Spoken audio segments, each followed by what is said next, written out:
Uburundi burifatanya n'amakungu mu guhimbaza umunsi mukuru wahariwe kurwanya ikiza ruhonyanganda sida igenekezo rya mbere Kigarama uko umwaka utashe. Uwo munsi ukaba wahimbarijwe muri komine Bugenyuzi mu ntara ya Karusi ku Civugo. Dushire abenegihugu ku rugero rungana, niyo nzira yo gutuza ikiza ruhonyanganda sida n'ibindi biza. Ivyo birori bikaba vyatewe iteka n'umutambukanyi w'umukuru w'igihugu Angeline Ndayishimiye. Afashe ijambo umushikiranganje w'amagara y'abantu no kurwanya ikiza ruhonyanganda sida Nzeyimana yavuze ko bawuhimbaje hasiga imyaka 9 kuvuga mu 2030 kwihangiro bihaye ko sida yoba ari umugani mu bantu kandi bakaronka aho bipimishiriza hose ico kiza.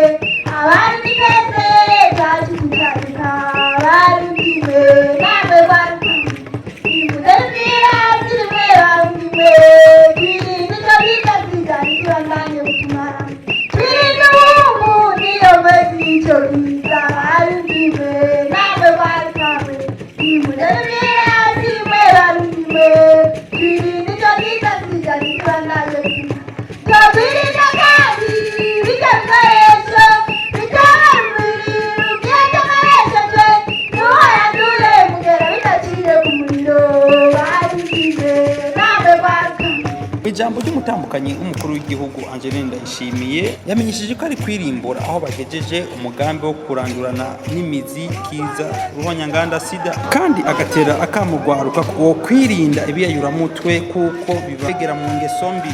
Mbere yo kutuga kwijambo mu nkundire tubanze dukengurukire Imana mushobora byose byazigamye Burundi n'abarundi, ikaba yadufashije tugashika uno munsi tugihema impemu z'abazima.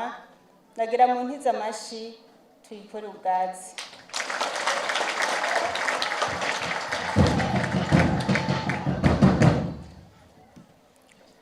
Kuno munsi igenekerezo rya mbere Kigarama umwaka wa 2021 Uburundi bifatikanije n'ibindi bihugu byo kwisi yose mu guhimbaza umunsi mpuzamakungu wahariwe kurwanya ikiza ruhonyanganda sida. Turi n'iteka rero ryo kwifatanya namwe mwese kugira ngo turimbure aho tugejeje umugambi wo kurandurana n'imizi ikiza sida gushika mu mwaka w'2030.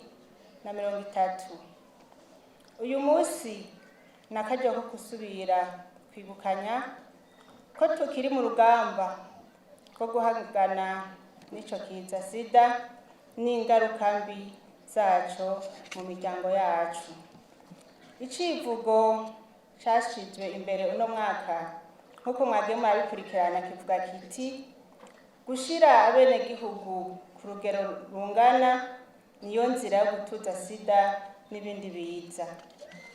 Iki civugo kiduhamagarira twese gushira hamwe inguvu kugira ngo abakuru n'abato, abana n'imiyabaga ndetse n'abageze mu zabukuru bose baroswe ubufasha ku rugero rungana mu kuronswa ibikenewe kwa muganga canke mu mashirahamwe yaba imiti ifufahaza umugera wa sida canke imiti ivura indwara z'ivyuririzi.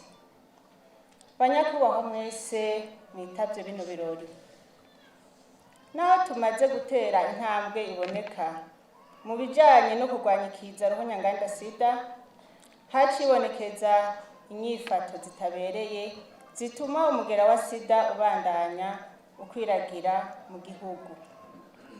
Aha twovuga akaboregwe, kunywa ibiyayuramutwe, guhagarika kurenga ibigo, gufata ku nguvu abakenyezi n'abigeme tutibagiye n'abagabo ndetse n'imisore. Ivyo biracibonekeza ngaha mu gihugu cacu. Aho kandi turavuga na bamwe bitera inshinge z'ibiyayuramutwe. Nivyo byose bituma uwo mugera urandagata mu gihugu cacu. Karangiza atera intege abagendana umugera wa sida na cane cane banahonikora abaremesha ko igihugu kitabahevye, akaba yaciye abaha agakemanyi ko kubashigikira kandi ko bazobandanya baba hafi mu kubaronsa imiti nk'uko bikwiye.